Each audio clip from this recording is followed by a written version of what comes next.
this nigga. About to make this nigga. You the first to do it. He's a great fighter, like I say, he's not Canelo. Obviously, I'm been in this situation for a long time, and I have the experience.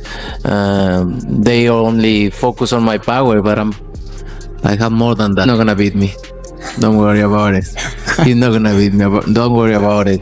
That press conference turned from calm to explosive in seconds. What started off respectful quickly exploded into wild trash talk over who rules boxing. Canelo didn't hold back. He told Crawford flat out he's done.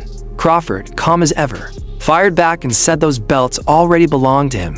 That intense stare, like to predators. This wasn't staged drama. These two genuinely believe they're rewriting boxing's script, and they don't care who gets burned. For sure, them belts coming with me. They coming home with me. I'm telling you right now. You can see it, but it's gonna be difficult. You take it to your home. I'm taking them, and ain't nothing you gonna be able to do about it. Come fight night. I know Turkey's in your corner, I promise you. But look, it's gonna be very difficult. He's gonna be so mad that day. Believe me. I see you. I see you. You see I'm different. I see you too. You see I'm different than all the other ones. No, I see you. No, you don't know different. You're nothing different. I'm different. Nothing different. I'm different. We'll see. You gonna see. We'll you know see. it. We'll see. Undisputed glory on the line.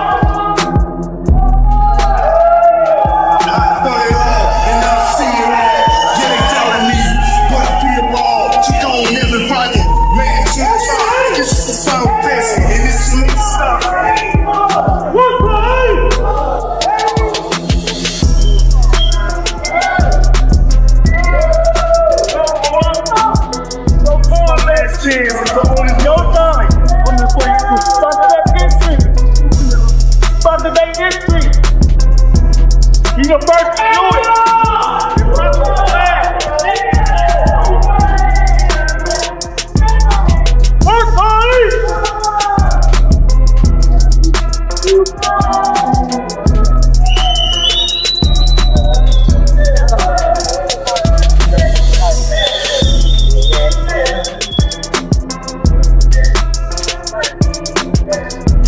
Once in a lifetime, ladies and gentlemen, give it up for Terence Crawford. Eddie Hearn going after Canelo Alvarez? Looks more like a wreck than a challenge. Speed meets sharpshooter precision, raw talent clashes with shaky nerves, and real experience faces someone in over his head. Let's hear what seasoned voices in boxing think about this wildly uneven matchup. I think Bud gonna cook Canelo. I think he's gonna cook him. I think, Canelo a hell of a fighter, but I think Bud just got all the tools to beat him. You don't think the weight difference? About Terence Crawford calling out Canelo. I don't like that fight. Why not? I don't like that fight. It's just too much weight, and he had a close fight with the last guy he fought, Terence, because this guy was big and he was awkward. He was really awkward. He shouldn't have fought that guy. Right. He should have fought a guy that was just come straight at him. The guy was too awkward. He's herky-jerky. One of them. Yeah. See, there's it's a missing. But I think my initial reaction would be to say that I think that Crawford would be the superior boxer, as great as Canelo is, as seasoned as he is, with 65 fights, if I recall, on his record. He's phenomenal. But Crawford is something special. I think that he's a better pure boxer. I think boxing-wise, he's going to give... Eddie Hearn's never one to hold back when boxing debates get heated. He's backed Canelo for years, always in his corner. But even he knows Crawford's a whole new monster. In Riyadh, Hearn saw something in Crawford that shook him. Crawford's confidence isn't just talk, it's magnetic. Though Hearn remains loyal to Canelo, his gut is swaying toward Crawford.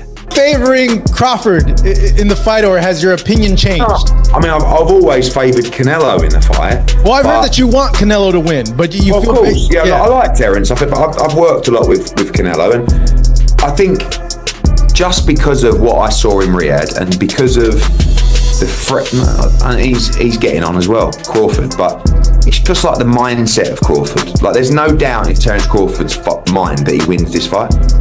And when you spend a bit of time with him, you kind of start buying into that. And I guess that's what happened in Riyadh, because I travelled with him to the fight, and but it's a 50-50 fight. I think gun to head, I'm probably picking Crawford. Why is this fight so dangerous? It's Crawford's fluid, always changing rhythm.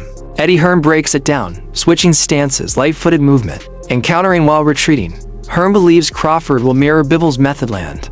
Move, frustrate, repeat. The goal? Keep Canelo off rhythm. Crawford might be riskier than Bivol, but trust this his plan is just as deadly. But I want Canelo to win. And he can win for sure. But Terence is going to make it really tricky and awkward for him. And I don't think he's going to like that kind of fight. When you say tricky and awkward with switching stances, like what do you mean Moving, by that? fighting off the back foot. Yeah. A lot of, I mean, he'll engage a lot more than Skull, but he will be looking to do all the things where people have had success, which is use movement.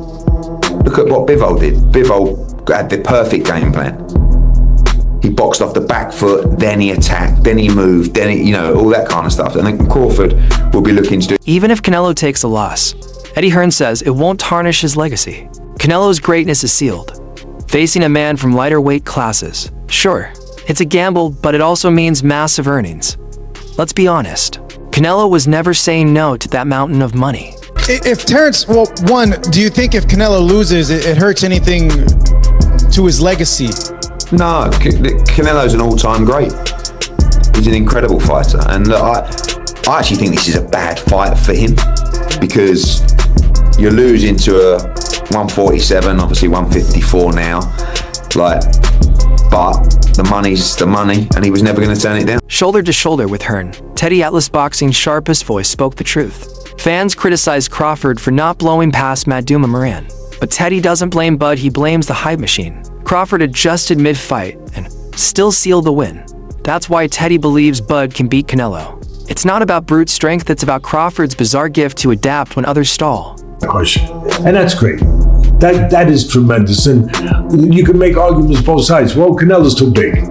He's too big, and Crawford, as good as he is, he stepped up with Matrimorph, and he struggled a little bit. He won, but it was more competitive. We thought. Well, we didn't understand how good Matrimorph was because we underestimated him because he only had 10 pro fights, but he had 300 amateur fights. He was a good, solid fighter, right? And he's on this card, of course, but he was a good, solid fighter. We didn't understand that, so we started to knock down Crawford a little bit because our expectations were so high, and that's wrong. That's wrong. He won, he changed gears, he did what he had to do, but he realized the level of this guy in front of him, and he got the win. For Teddy Atlas, Crawford's reflexes and speed rewrite the rules. When critics shout Canelo's too strong and too massive, Teddy claps back Bud's faster, smarter, and has more options. He compares it to Pacquiao versus De La Hoya Oscar. Seemed unbeatable till Manny's speed overwhelmed him. Teddy's convinced Crawford can pull off the same kind of upset. You reverse who's got the advantage and the disadvantage. Yeah, the size, the power of Canelo, he's got the advantage. Then all of a sudden you go back and you say, wait a minute. The other guy's faster. The other guy's craftier. The other guy has more options. The other guy is slicker. Oh, well, maybe he's got the advantages. Like the first time Pacquiao fought De La Hoya. And I know De La Hoya was having trouble with weight. No, I get it, man. And that's fair. But still, I remember I picked that one. Well, every once in a while I pick one right. I remember that I picked that one where Pacquiao's going to win. And I said, yeah, you're saying that De La Hoya's bigger, he's stronger. He's got the power edge, he's got this edge. But the other guy's quicker. And that's going to be an edge. Canelo's got experience earned from wars. But Teddy Atlas sees something else in Crawford, something born, not built. Teddy calls it predator instinct, split-second timing, danger detection. You can't teach that, it's in the blood. And in a fight this close, Teddy believes that rare edge might just swing the whole contest. But I'm one of the people that thinks Crawford is very, very special. I'm not saying Canelo's not, but I think he's special in a different way, where he's got instincts that not everyone has. That it's the timing, it's the instinctual things, the X factors, the intangibles that he has. And I think they're going to show themselves. When it's all said and done, Teddy Atlas makes it crystal clear. Crawford has the tools to defeat a larger, stronger Canelo. And this goes beyond titles, it's a story. A real-world David versus Goliath. And Teddy believes Bud has the guts to revive that legend under boxing's brightest spotlight. Can't wait. Yeah. I can't wait. Yeah. I can't wait to see a smaller guy use those intangibles, use those X factors to beat a bigger guy. I always wanted to see David and Goliath live. Yeah. Didn't you? Of course, I would as well. Okay, we'll get ready to watch it. Yeah, I can't wait. Joe Rogan sums it up plain. If Crawford can take Canelo's shots and manage the weight, he's got the tools to shock the sport for him. It's muscle versus mind, will versus skill. He's cautious, not blind. Bud might stun the world. Yes, Crawford struggled at 168 with Madrimov, but it's no shame. Madrimov had over 300 amateur bouts, no rookie. Crawford still came out on top. Then enters Jim Lampley with his classic perspective. He calls Canelo a chess player, smart inside and outside the ring. Learn from Floyd how to control fights, develop power, and run the show. Canelo still throws down for crowds, but beneath it lies slick defense and sharp counters. No wild brawling, he's calculated. Lampley also reminds fans of what they overlook. Canelo's chin is granite. No one's really rocked him. His only official knockdown, bounced off ropes and ruled by the ref. Iron legs, unbreakable focus. When he swings big, it's with intent, not just flash. That's why Lampley says if Canelo loses, it won't be Bud, it'll be Canelo beating himself. Question through the history of this sport. We get another chance to answer that question. And that's great. That is tremendous. And you can make arguments both sides. Well, Canelo's too big. He's too big and, Even so, Lampley feels Crawford's fire. He boldly compares him to Sugar Ray Robinson, both in skill and that cold rage when fights heat up. Offense, timing. Defense, Bud checks every box.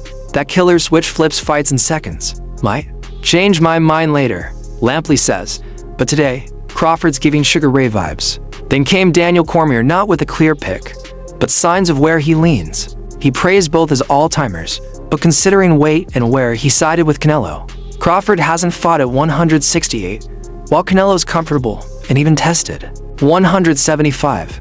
Cormier stressed, it's not only about power, it's about how the body responds to punishment. He admitted Canelo's no longer the destroyer from 154 or 160, but he's still dangerous. Despite Crawford's 41 wins and for titles, Cormier stayed cautious. He respected Bud's fire, but couldn't ignore Canelo's proven dominance at this weight. Now, one big question looms. Can Canelo prove why he stayed king for so long, or will Bud smash down boxing's old gates? Down.